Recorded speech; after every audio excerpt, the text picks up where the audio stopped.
आवाज़ मेरी आ रही है, क्लियर है?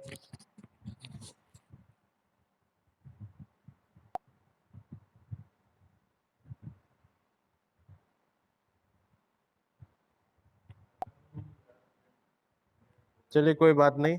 मैं अभी मेरे पास टाइम कम है, मैं ये सब यूट्यूब पे डाल दूंगा, आप लोग टेंशन ना लें। जो नहीं ज्वाइन कर पाया है, मुझे पता है कौन कौन है, मैं उसके अटेंडेंस की टेंशन ना लीजिए, वो हो जाएगा।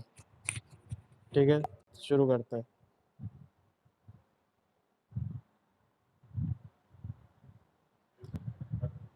तो हम यहाँ पर थे, ठीक है, यहाँ पर थे हम। फिजिबल रीजन को कौन कौन से पॉइंट बॉइंड आपका बाइंड कर रहे थे वो देख रहे थे। तो पहला पॉइंट आपको ए पॉइंट नज़र आ रहा है, पहला पॉइंट ए पॉइंट नज़र आ रहा है, ये क्या होगा, 0,700 होगा, 0,700 होगा। ठीक है, उसके बाद ये जो बी वाला पॉइंट है, ये बी वाला पॉइंट कैसे निकला, ये वाला कंस्टेंट और इस वाले कंस्टेंट को सॉल्व करके। तो सिंपली यहाँ पे जब आप सॉल्व करोगे भाई, ये वाला कंस्टेंट क्या है, x1 प्लस x2 बराबर 800, x2 की वैल्यू 700 यहाँ रख दोगे, x1 की वैल्यू क्या मिलेगी, 100 मिलेगी, और x2 की वैल्यू 700 तो है ही। तो सीधे यहाँ पे क्या आ जाएगा, 100,700।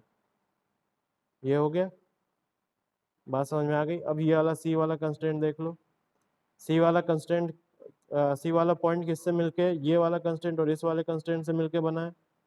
तो ये कैसे आ जाएगा आपका, यहाँ पे सॉल्व कर लेंगे तो x1 बराबर क्या आ जाएगा, 200। देखिए सॉल्व करिएगा ये दोनों इक्वेशन, ये दोनों इक्वेशन सॉल्व करिएगा तो आपका क्या क्या आएगा, x1 बराबर 200 आएगा, हाँ आएगा, ठीक है।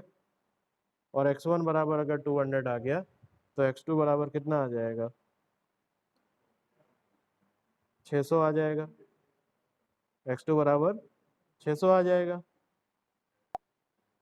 तो 200,600 हो गया ये पॉइंट।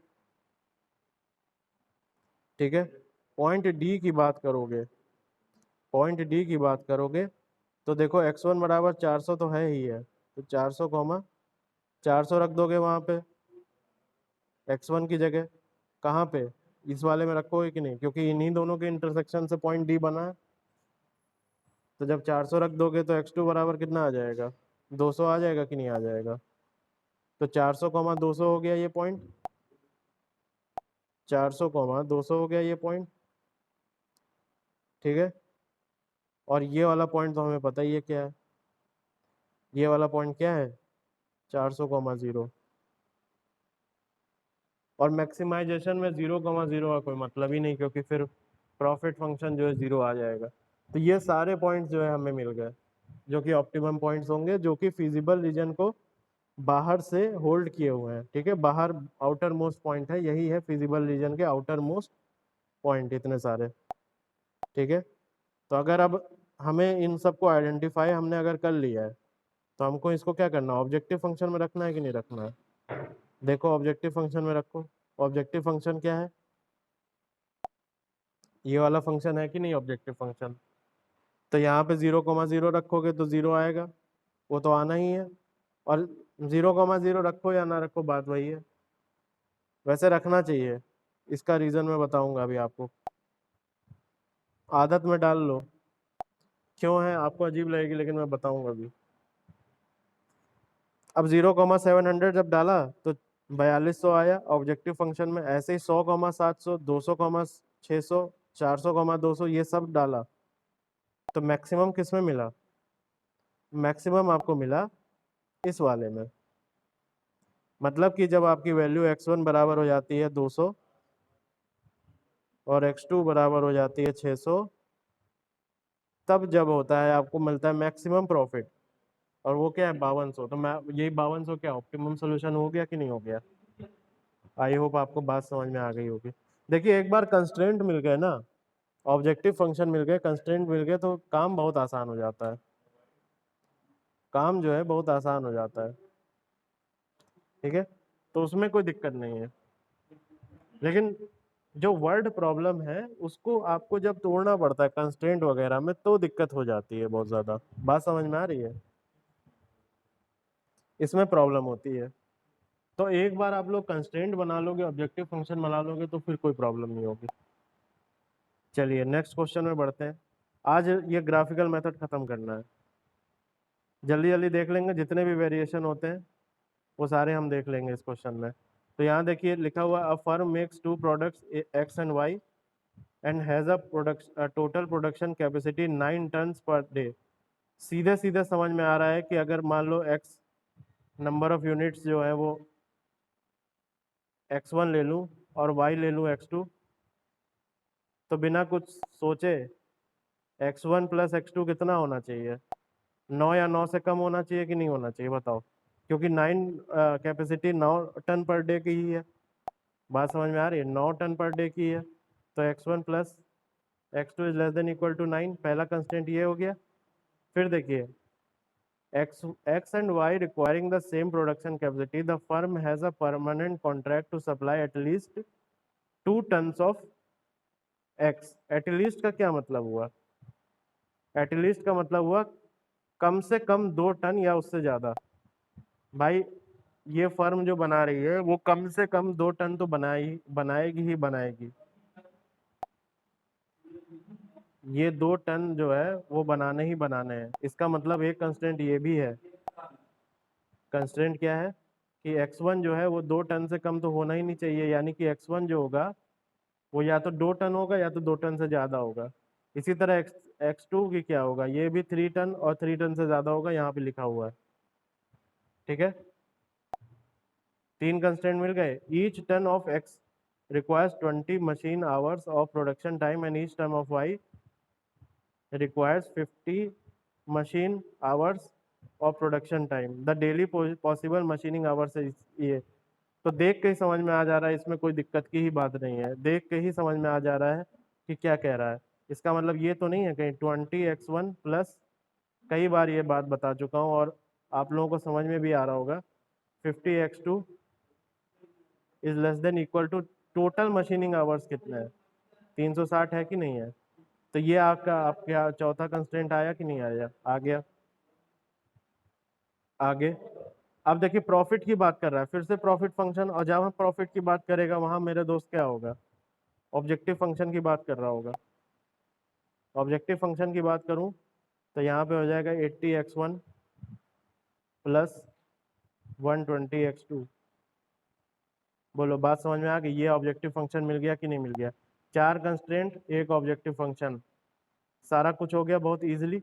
इसमें बस यही एक कंफ्यूजिंग स्टेटमेंट था कि ये जो एटलीस्ट वाला टर्म था, ठीक है, यही सवाल को थोड़ा सा अलग बना देती है और सवालों से, क्योंकि जो इनइक्वालिटी आएगी ना वो दूसरे तरह की आ जाएगी। देखो यहाँ पर ये जो कंस्ट्रेंट है, यहाँ पे ये वाला कंस्टेंट तो समझ में आ गया, x1 और x2 9 टन से कम होना चाहिए, लेकिन एक शर्त थी कि x1 जो है वो 2 टन से मिनिमम 2 टन होना चाहिए, उससे ज्यादा होना चाहिए, तो ये शर्त भी पूरी।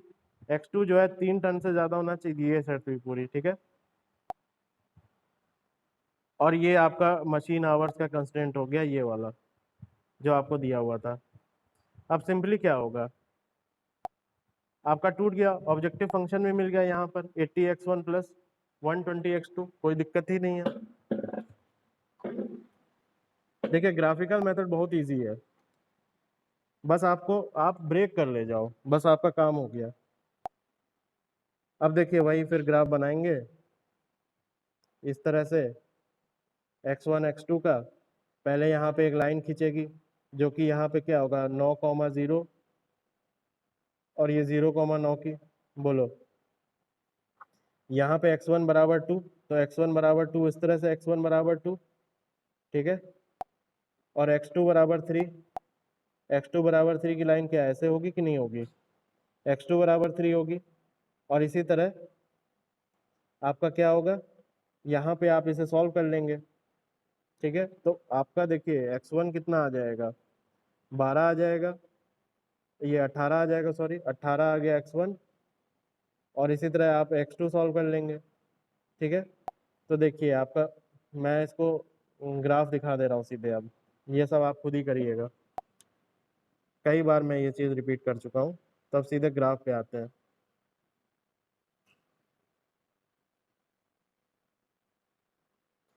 तो देखिए यहाँ पे सारे कंस्टेंट बनाए हुए हैं,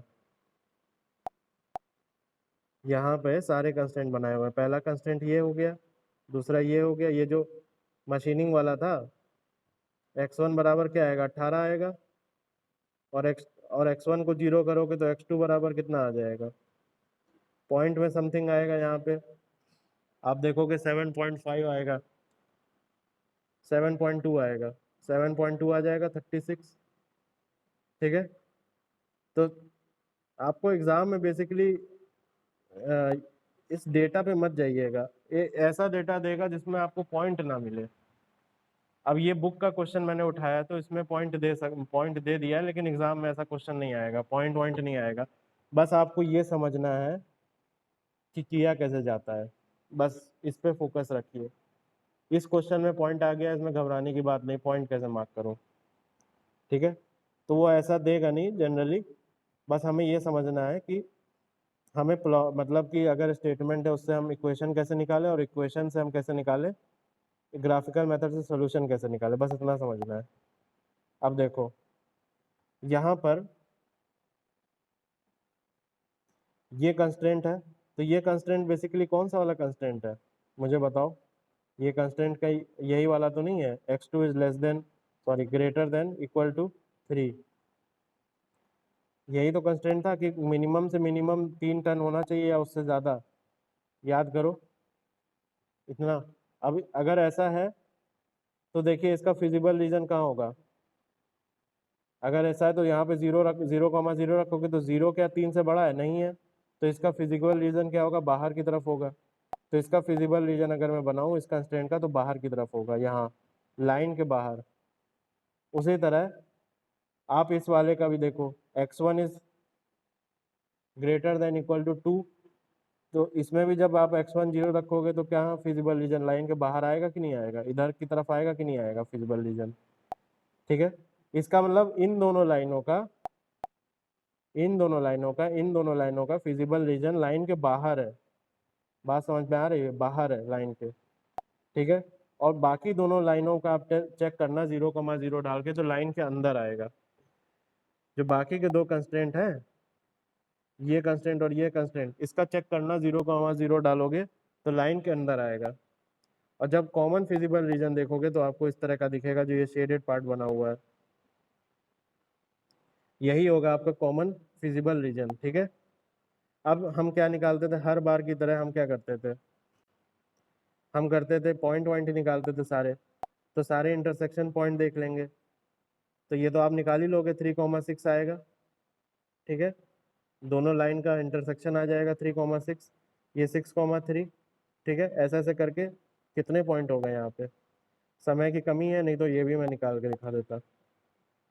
आई होप आप निकाल लोगे। एक ये पॉइंट हो गया, एक ये पॉइंट हो गया, एक ये पॉइंट हो गया, एक ये पॉइंट हो गया, 4 पॉइंट हो गए जो फिजिबल रीजन को बाउंड किए हुए हैं।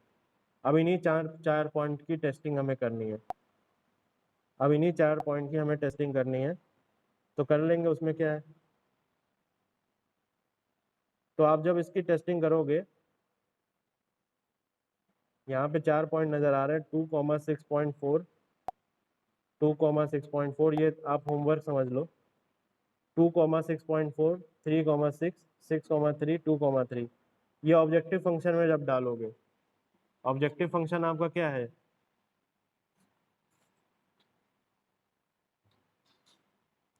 ऑब्जेक्टिव फंक्शन आपका क्या है, 80x1 प्लस 120x2, ये है ऑब्जेक्टिव फंक्शन। अब ये सारे पॉइंट्स एक एक करके डालते जाओगे तो आपको नजर आएगा कि x1 बराबर 3 और x2 बराबर, ये जो ये पॉइंट है इस पे आपको मैक्सिमम मिलेगा, और किसी पॉइंट पे आपको मैक्सिमम नहीं मिलेगा, और इसकी वैल्यू आएगी 960, और यही होगा ऑप्टिमम सॉल्यूशन। बात समझ में आ रही है भाई, ये x1 और x2 की जगह सारे पॉइंट डालते जाओगे, जैसे कि आप डालो ये 6,3 डालोगे, पहला ये पॉइंट सपोज डाल लो 6,3, तो यहाँ ये क्या हो जाएगा, 480 प्लस 3600, तो 480 प्लस 3600 हम निकाल लेंगे। तो आप देखोगे ऐसे ही ऐसे, यहाँ 2,3 रखोगे ऐसे ऐसे करके, तो ये वाला पॉइंट मैक्सिमम आएगा। तो यही जो है मैक्सिमाइज कर रहा है मेरे ऑब्जेक्टिव फंक्शन को। ठीक है, बात समझ में आ गई? तो इसी में क्या हो जाएगा हमारा, ये क्वेश्चन सॉल्व हो जाएगा। एक क्वेश्चन और मैं आखिरी दिखाना चाहता हूँ आपको मिनिमाइजेशन का। मिनिमाइजेशन का क्वेश्चन है, जल्दी से देख लेंगे। मिनिमाइजेशन का क्वेश्चन है, इस तरह से आपको टेबल दी हुई है, आपको पहले ही उसने टेबल दे दिया है बुक में, जो क्वेश्चन था उसमें पहले ही टेबल दे दिया है। ठीक है, तो यहाँ पर देखिए कंस्ट्रेंट सीधे सीधे क्या हो जाएगा, 36x1 plus 6x2 is less then 108। ठीक है, इसी तरह 3x1 plus 12x2 is less than equal to 36, और 20x1 plus 10x2 is less than equal to 100। ये तीन कंस्टेंट आ जाएंगे, तो सीधे सीधे है दिया हुआ। और ये कह रहा है प्रोडक्ट ए को बेचने पे आपको 20 रुपये लगते हैं, और प्रोडक्ट बी को बेचने पे 40। तो यहाँ से ऑब्जेक्टिव फंक्शन सीधे मिल जाएगा। ऑब्जेक्टिव फंक्शन क्या हो जाएगा, ऑब्जेक्टिव फंक्शन क्या हो जाएगा बताइए, तो 20x1 प्लस 40x2 होगा कि नहीं होगा, 20x1 प्लस 40x2 होगा कि नहीं होगा, हाँ होगा। बाकी ये तीनों जो आपके पास कंस्ट्रेंट है, बाकी ये तीनों यहाँ पे दिख रहे हैं कंस्ट्रेंट। देखो x1 और greater than 0, x2 greater than 0, तो कंस्ट्रेंट होना ही होना है, क्योंकि नंबर ऑफ यूनिट 0 या पॉजिटिव ही हो सकता है। तो ये सारे आपके कंस्ट्रेंट हो गए। कहाँ से निकाले, ये टेबल से निकाले हैं। इसमें तो ज़्यादा कुछ सोचना ही नहीं, जब आपको टेबल दे दिया तो कंस्ट्रेंट बहुत ईजिली आ जाएंगे। कि यहाँ देखिए ना, ए को जो आपने मशीन एम से गुजारा है, टाइप ए को जब मशीन एम से गुजारा है, ठीक है, तो आपको कितना जो भी न्यूट्रिएंट कंटेंट है 36 का है, 20 6 का है, टोटल जितना था वो 108 था। तो simply 36x1 plus 6x2 is less than equal to 108 नहीं हो जाएगा, बताओ हो गया कि नहीं हो गया। ऐसे ही ये वाला नीचे वाला हो जाएगा, 3x1 plus 12x2 less than equal to 36, 20x1 plus 10x2 less than equal to 100। ठीक है, अच्छा एक चीज और, ये मिनिमाइज प्रॉब्लम है, एक चीज मेरे से मिस हो गई, ये मिनिमाइज का प्रॉब्लम था। मतलब कि यहाँ पर आपको कॉस्ट को मिनिमाइज करना है, ये प्रॉफिट नहीं है। मैं भूल गया था ये मिनिमाइजेशन का क्वेश्चन है। आप फिर से एक बार देखो, वही है, कराते कराते मैक्सिमाइज कराते कराते मतलब उसी फ्लो में निकल गया। तो ये मिनिमाइज का है बेसिकली, तो आई अपोलोजाइज फॉर दिस। लेकिन आप ये देखो ये मिनिमाइज का है, तो कॉस्ट मिनिमाइज होगी, बेसिकली कॉस्ट मिनिमाइज होगी। जो ये ऑब्जेक्टिव फंक्शन है ये मिनिमाइज होगा, 20x1 प्लस 40x2 ये मिनिमाइज होना है, इसे कॉस्ट को मिनिमाइज करनी है। ठीक है, फिर से मैं कह रहा हूँ इसको मिनिमाइज करनी है। ठीक है, तो मिनिमाइज करने के लिए देखिए क्या हुआ, यहाँ पे देखिए, फिर आपको समझाने के लिए मिनिमाइजेशन में थोड़ा क्वेश्चन पढ़ना पड़ेगा, जल्दी जल्दी समझ लेंगे। कुछ नहीं है, बस मिनिमाइज करना है, उसमें बस साइन चेंज होता है आपका। ठीक है, देखिए a firm is engaged in breeding pigs, तो पशुपालन कर रही है किसी एक तरह का, ठीक है, सुअरों का। The pigs are fed on various products grown on the farm in the few certain nutrient. ये सब देखिए बकवास लिखी है, इतना इस पर ध्यान नहीं देना है। ठीक है, सीधे सीधे काम पे आना। It is necessary to buy two product से A and B in addition, the contents ये दिया हुआ है। ठीक है, तो ये आपको टेबल दिया हुआ है। तो यहाँ पर एक चीज देखिए, कहना ये चाह रहा है, बहुत ध्यान से समझिएगा, कहना ये चाह रहा है कि जो आपका ए का प्रोडक्ट है, जो ये चारा खिलाया जाएगा किसी भी जानवर को जो पाला जा रहा है, उसमें मिनिमम 108 होना चाहिए। इन दोनों का सम 36x1 और 6x2, इन दोनों को मिला के इसका मिनिमम होना चाहिए 108, मैक्सिमम नहीं कह रहा है, मिनिमम 108 होना चाहिए। मिनिमम 108 होगा या 108 से ज्यादा होगा, बात समझ में आ रही है। बात समझ में आ रही? या तो 108 हो या 108 से ज्यादा हो। यहाँ पे मिनिमम शब्द लिखा हुआ है, देखो मिनिमम शब्द लिखा हुआ है, मिनिमम मिनिमम। तो 108 से ज्यादा होना चाहिए, कम नहीं होना चाहिए किसी भी हाल में।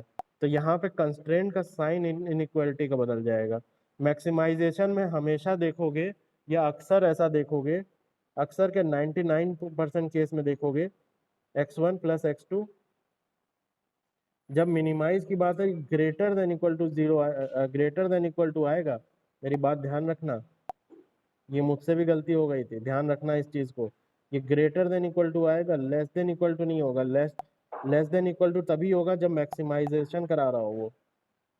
लेस देन इक्वल टू तभी होता है जब मैक्सिमाइजेशन करा रहा हो, ठीक है। लेकिन आप मिनिमाइजेशन करा रहे हो, तो ये कंस्ट्रेंट जो होता है इसकी इनइक्वालिटी ऐसी होती है। और मिनिमम कंटेंट जो होना चाहिए टोटल 108 से ज्यादा होना चाहिए, 108 से कम नहीं होना चाहिए। बात समझ गए? सेम यहाँ नीचे, सेम यहाँ नीचे देखो, सेम यहाँ नीचे देखो, 3x1 plus 12x2 is greater than equal to 36, less than equal to 36 नहीं होगा। ये मिनिमाइजेशन की प्रॉब्लम है, ये इनइक्वालिटी लगेगी, ये बात ध्यान रखना हमेशा। 36 से कम नहीं हो सकता, 36 से ज्यादा हो सकता है, या 36 हो सकता है। Similarly 20x1 plus 10x2 is greater than equal to 100। ठीक है, ये बात समझ में आ गई होगी। भाग तो नहीं गए बच्चे? चलिए लगे हुए हैं, पता चला अकेले में बड़बड़ा रहे हैं। चलो खत्म होने वाला, 2 मिनट और वेट कर लीजिए। तो यहाँ पर देखिए ये कंस्ट्रेंट है आपका इस तरह का, ये कंस्ट्रेंट है ग्रेटर देन इक्वल टू है। ध्यान दीजिएगा, साइन जो होगा वो मैक्सिमाइजेशन में लेस देन इक्वल टू होता है, 99% केसेस में लेस देन इक्वल टू होता है। मिनिमाइजेशन में ये ग्रेटर देन इक्वल टू होता है। ठीक है, कंस्ट्रेंट समझ गए? ठीक है, कंस्ट्रेंट समझ गए। कंस्ट्रेंट प्लॉट कर लेंगे, ग्राफ में कोई दिक्कत है?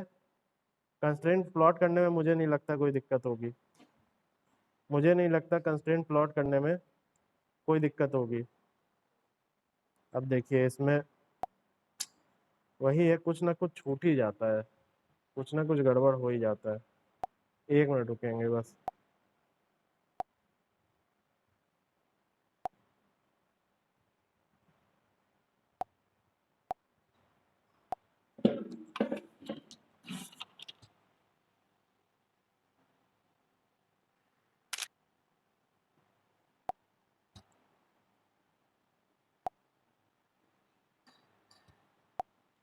बस 1 मिनट रुकिएगा बस।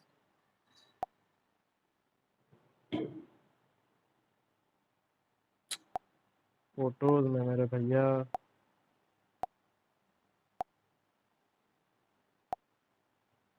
हाँ ये देखिए, ये आ गया आपके पास ग्राफ, जिस ग्राफ की बात कर रहा हूँ। आप जब फिजिबल रीजन देखोगे ना, आप जब फिजिबल रीजन देखोगे, आप जब फिजिबल रीजन देखोगे तो हर लाइन के बाहर बनेगा, हर लाइन के बाहर बनेगा, हर लाइन के बाहर बनेगा। क्यों? क्योंकि आपका मिनिमाइजेशन प्रॉब्लम है और constraint greater than equal to है। तो आप जब डालोगे 0,0 तो हर बार फॉल्स होगा, वो कंस्ट्रेंट फॉल्स आएगा। और फॉल्स आएगा तो बाहर की तरफ हर कंस्ट्रेंट का फिजिबल रीजन आएगा। और अगर बाहर की तरफ आएगा तो कॉमन फिजिबल रीजन कौन सा होगा? कॉमन फिजिबल रीजन ये वाला होगा, ये सारे होंगे कॉमन फिजिबल रीजन। बात समझ में आ गए? अब इसमें जो होगा ये कॉमन फिजिबल रीजन में कौन कौन से पॉइंट इसको बाइंड कर रहे हैं? एक ये वाला पॉइंट हो गया, एक ये बी वाला पॉइंट हो गया, एक ये सी वाला पॉइंट हो गया, एक ये डी वाला पॉइंट हो गया। ये 4 पॉइंट है। ये 4 पॉइंट आप निकाल लेंगे लाइन के इंटरसेक्शन को सॉल्व करके, ये मैं बता चुका हूँ कैसे होगा। ठीक है, और उसके बाद आप लोग क्या कर लोगे, ऑब्जेक्टिव फंक्शन में रख लोगे। एक बार मैं इसको, कल जो है आप लोगों का ये होमवर्क है, आप इसे करिए। ऑब्जेक्टिव फंक्शन मैं पूछूंगा कि आप बताइए कौन सा पॉइंट ऑप्टिमम सॉल्यूशन दे रहा था। ठीक है, तो आई होप आपको लेक्चर समझ में आया होगा। और काफ़ी टाइम इस लेक्चर में निकल गया, इस वजह से ऐसा हुआ कि दौड़ाना पड़ा। तो कल देखिए बहुत इंपॉर्टेंट लेक्चर है, कोई सवाल हो आप पूछ सकते हैं, कोई सवाल हो अगर आपका तो आप पूछ सकते हो। कल इंपॉर्टेंट लेक्चर इसीलिए क्योंकि ग्राफिकल मेथड तो लोगों को समझ में आ जाता है, लेकिन जो मैं अलजेब्रिक मेथड कर पढ़ाऊंगा ना, अगर वो नहीं समझे, जो सिंपलेक्स मेथड होता है, अगर वो नहीं समझे ना, तो मैं बता रहा हूँ मेड इजी में जाओगे, वहां समझोगे और वहां भी वो उड़ा देगा। ये सब नहीं समझ में आता, ये सब बहुत आसान है ग्राफिकल मेथड। सिंपलेक्स मेथड के एल्गोरिदम कैसे दिमाग में बैठाने, अगर उसको मैंने पढ़ाया और उसमें तुम लोगों ने मक्कारी की, तो मैं बता रहा हूँ, ये बात ध्यान रखना मेरे शब्दों को। जाके पढ़ोगे और 80,000 रुपये दे के, उससे पहले नहीं समझ में आएगा, किसी की बस की बात नहीं, समझ लो सिंपलेक्स को। इसीलिए मैं कह रहा हूँ कल की क्लास बहुत बहुत इंपॉर्टेंट है, कल की क्लास बहुत ज़्यादा इंपॉर्टेंट है। कल कर लेना बेटा क्लास, और कल मुझे अटेंडेंस अगर मिली तो मेरा जोश बढ़ेगा, मैं अच्छे से समझाऊंगा, नहीं तो मैं पार कर दूंगा। देखो सीधी सी बात है, अब बहुत बस बहुत हो गया, ये दो दो तीन तीन लड़कों की शक्ल देख के मैं परेशान हो गया हूँ। अब मेहनत करके क्या फ़ायदा। ज़्यादा लोग आओगे तो ज़्यादा अच्छे से पढ़ाई हो पाएगी, और जिन लोगों का नेट कनेक्शन में प्रॉब्लम हो रही है, उन्हें सुनाई नहीं दे रहा है, कोई दिक्कत आ रही है, कोई बात नहीं, मैं यूट्यूब पे डाल दूंगा, लेकिन यूट्यूब में मैं तभी डालूंगा जब कल अटेंडेंस मिलेगी मुझे, नहीं मिलेगी मैं नहीं डालूंगा। पता चला कोई क्लास ही नहीं कर रहा, तो ये सब मत करिएगा, ठीक है। अगर बीच बीच में कोई मिस हो जाए, देखो यार मैं तुम्हारी हेल्प करने के लिए हर तरीके से तैयार हूँ, ठीक है, हर तरीके से। अब यूट्यूब में जाऊंगा, अपने डेटा से तुम मैं अपलोड करूंगा वीडियो, अपना अपना पैसा खर्च करूंगा उसमें, कॉलेज का वाईफाई थोड़ा ना यूज़ करूंगा, क्योंकि कॉलेज का वाईफाई उतना अच्छा चलता भी नहीं है। बस इतने तक के लिए है, वीडियो कॉलिंग हो जा रही, ये हो जा रहा है, बाकी अपलोड स्पीड और ये डाउनलोड स्पीड बहुत बेकार है इसकी, होगा ही नहीं वो। तो इसीलिए मैं कह रहा हूँ, बाकी आप लोग समझदार हो, कल मैं देख लूंगा रिस्पॉन्स, नहीं तो मैं पार कर दूंगा, अब बहुत हो गया यार। चलिए ठीक है, थैंक यू, आप लोगों ने इतना पेशेंटली सुना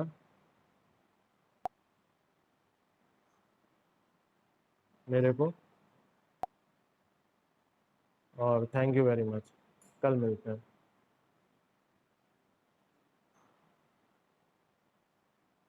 सवाल हो, कोई सवाल पूछ लेना मुझसे, ठीक है। नंबर तो है ही है, पर्सनली पूछ लेना हर तरीके से, ज़रूरी नहीं अभी पूछो, ठीक है फिर, थैंक यू वेरी मच।